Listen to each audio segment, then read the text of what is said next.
jeda. Betul. Cuman itu sebenarnya tenang sejenak. Maksud saya gini loh. Ya. Setelah kita sujud yang kedua, kita kan mau berdiri, kita tumaninah dulu kan. Iya, duduk dulu. Duduk. Nah, Baru naik.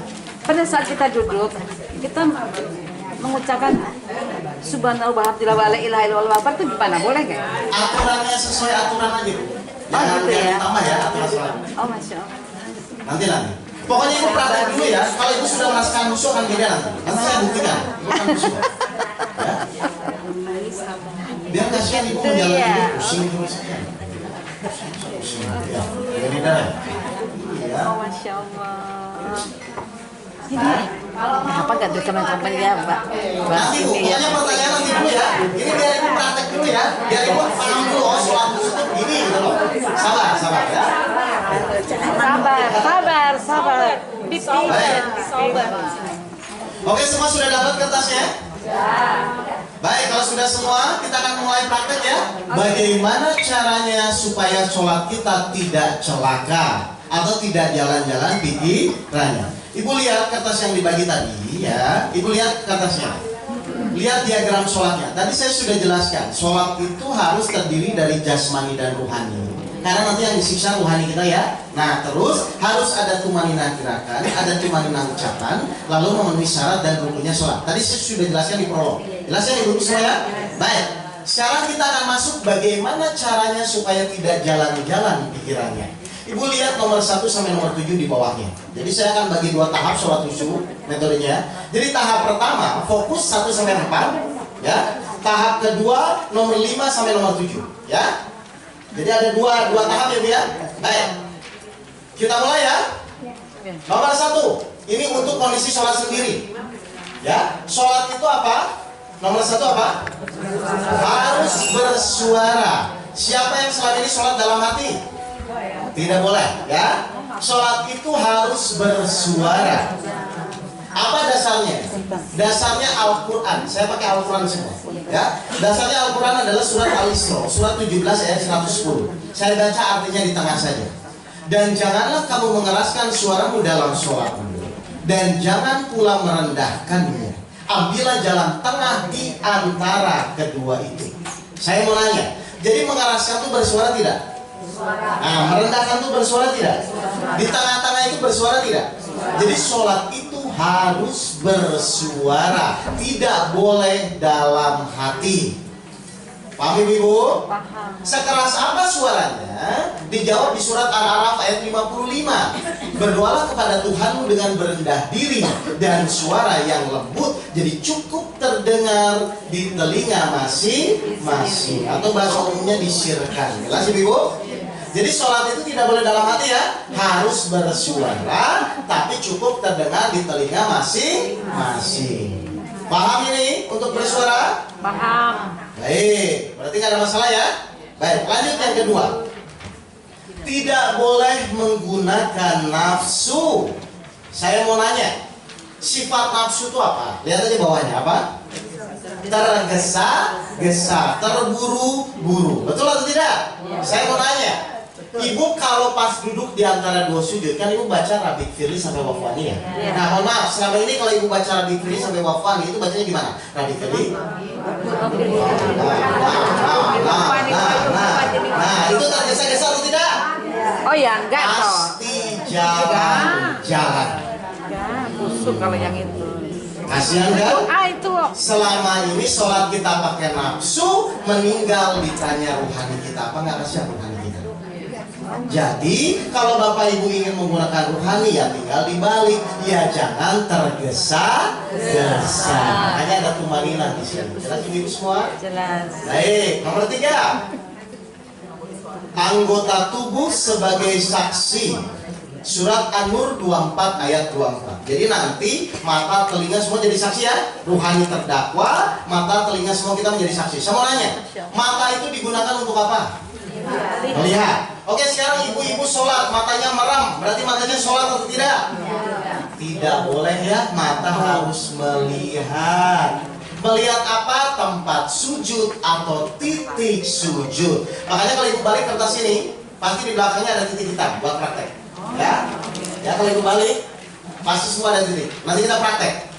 Jelas ini? Jadi mata harus melihat titik sujud atau tempat sujud. Jelas ibu semua? Oke, sekarang yang terakhir tahap pertama, nomor 4. Harus dalam keadaan sadar. Surat Al-Ma'un tadi saya sebutkan ya, ayat 4 dan 5. Celakalah bagi orang-orang yang sholat, yaitu orang yang lalai di dalam sholat. Jadi orang yang celaka itu orang yang lalai. Baik, sebenarnya lupa rokaat itu sadar atau lalai? Siapa yang sering lupa rokaat? Berarti ya, berarti termasuk orang yang celaka. Jelas Bu? Nah sekarang saya akan menjelaskan kenapa selama ini ibu sholatnya jalan-jalan. Ya, saya akan menjelaskan dulu. Biar ibu tahu kenapa sih saya jalan-jalan. Gini ceritanya, jalan-jalan tuh gini. Ya. Saya akan menjelaskan.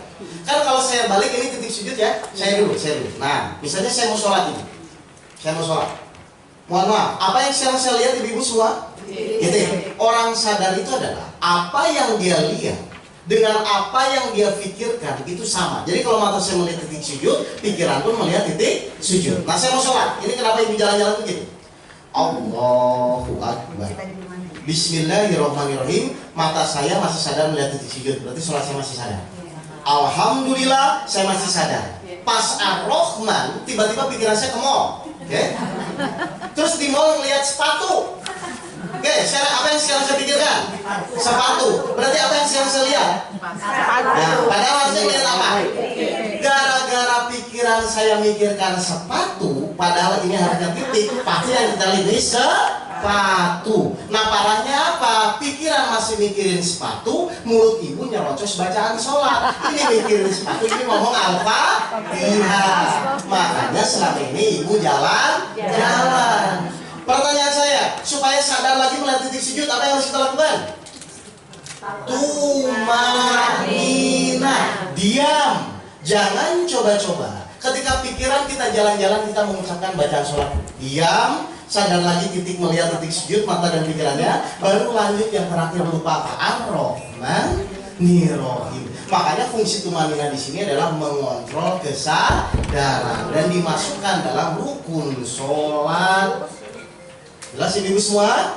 Jadi kenapa selama ini jalan-jalan, pikiran masih keliling kemana-mana, ini mulutnya rocos. Di sini ngomong Ar-Rahmanir-Rahim, di sini mikirin sepatu. Begitu mekanismenya.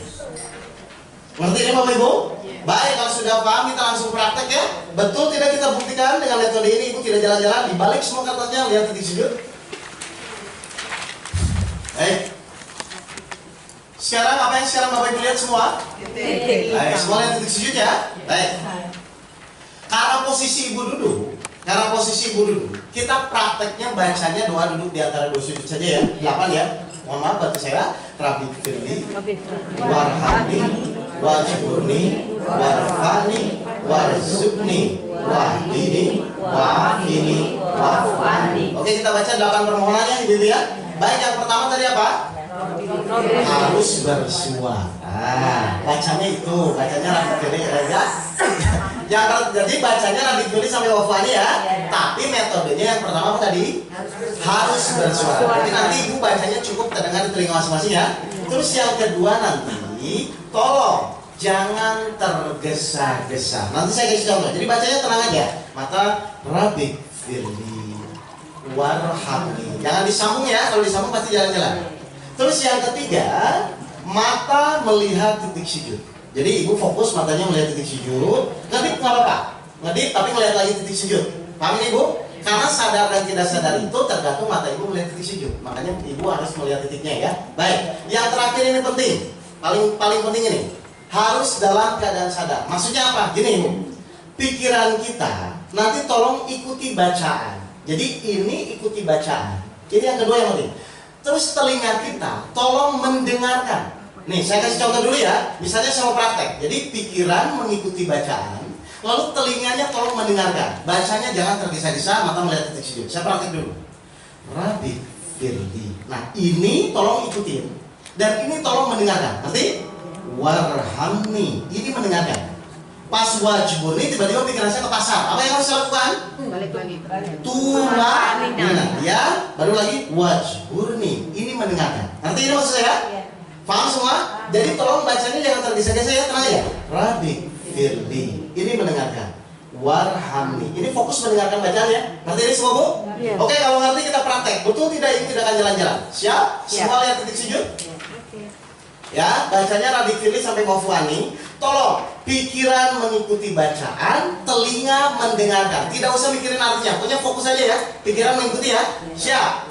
Ikuti aba-aba saya. Kita praktek langsung. Ibu lihat titik sujud, matanya tenang saja, nggak usah tegang. Kita mulai. 1, 2, 3. Silakan sampaikan dengan tenang dan tumanina. Silakan. Cukup terdengar di telinga masing-masing.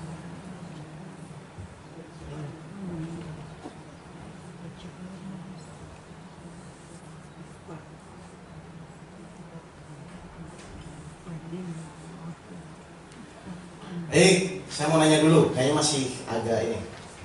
Ibu fokus atau jalan-jalan? Fokus. Langsung? Nah, nggak apa-apa. Kalau ibu tadi masih ada jalan-jalan, ini saya koreksi sebentar ya. Karena harusnya fokus gini. Pokoknya nanti ibu bacanya, mau ngacrok-ngacrok nggak apa-apa. Kan kalau jadi pelan kan biasanya jadi ngacrok-ngacrok ya, nggak apa-apa. Tapi prinsipnya saya udah tahu pasti jangan ngacrok-ngacrok. Pokoknya prinsipnya gini, pikiran ini ikuti. Ya, ini ikuti, ini mendengarkan, ngerti? Dan bacanya tenang aja. Rabbi firli warhamni. Tenang ya bacanya ya. Baik, sekali lagi ya. Karena kalau ibu sudah fokus, kita masuk ke inti sholat. Inti sholat itu di tahap kedua. Tapi supaya ibu fokus dulu sekarang. Ya, baik. Sekarang saya ulang lagi, tenang. Ngacok-ngacok nggak apa-apa ya. Tapi yang penting pikiran ngikutin, ini mendengarkan. Ya, bacanya yang disambung. Siap, sekali lagi ya. Cukup terdengar di telinga. Siap. 1, 2, 3. Silakan sampaikan dengan tenang dan tumanina. Silakan.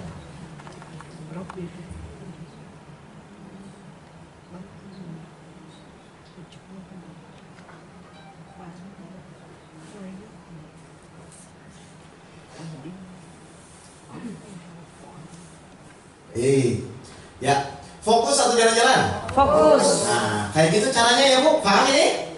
Nah, tapi inti sholat bukan di sini, tapi di tahap yang kedua. Karena janji saya, ibu sampai harus merasakan khusyuk kan? Baik, dibalik atasnya semua. Kita langsung praktek khusyuk.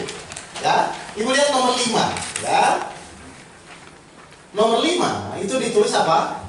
Allah sangat dekat. Bahkan lebih dekat dari urat leher kita. Surat 50 ayat 16. Saya mau nanya, Bapak Ibu percaya Allah sangat dekat? Percaya. Pertanyaan kedua, apakah kita sudah dekat? Oke. Baik. Baik. Ya, saya jelaskan. Apa cirinya orang yang belum dekat kepada Allah? 1, kalau sholat masih pikiran jalan-jalan belum dekat kepada Allah. 2, kalau masih pusing menghadapi masalah hidup belum dekat kepada Allah. Lalu apa cirinya orang dekat kepada Allah? Salah satu cirinya adalah doanya mudah dikabulkan. Nah, bagaimana Pak caranya supaya doa mudah dikabulkan? Salah satu caranya dengan metode sholat khusyuk. Berarti sekarang kita akan perdalam sholat kita. Khusyuk itu apa pada ibu? Khusyuk itu? Khusyuk itu rasa, ya. Berarti ibu kalau ingin khusyuk di dalam sholat harus memenuhi 2 hal. 1, fokus kayak tahap pertama tadi. Yang kedua harus menggunakan rasa. Sedangkan di sholat itu kan tadi saya bilang cuma 3 rasa ya, pernyataan, permohonan, dan pujian. Berarti sekarang kita latihan rasa, Bapak Ibu. Ya, kita latihan rasa. Saya mau nanya dulu. Gula itu rasanya apa? Manis. Oke, tolong jelaskan. Rasa manis adalah meja kakinya 4 gitu ya, terbuat dari kayu. Baik, sekali lagi ya. Gula itu rasanya apa? Manis. Baik, tolong jelaskan. Rasa manis adalah. Rasa manis adalah Asik. Ayo, ada yang bisa menjelaskan? Baik, saya jelasin ya. Siapa lagi? Ternyata memang tidak ada yang bisa menjelaskan rasa. Lah terus bagaimana Pak? Sedangkan sholat harus menggunakan rasa. Baik, kita praktek Syah. Karena rasa itu tidak bisa dijelaskan, tapi bisa dipraktekkan. Nah, saya mau nanya, ibu tadi pas baca Rabbi firli sampai wafu ani, harusnya muncul rasa apa di dalam sholat? Kan rasa itu cuma tiga ya, pernyataan, permohonan, dan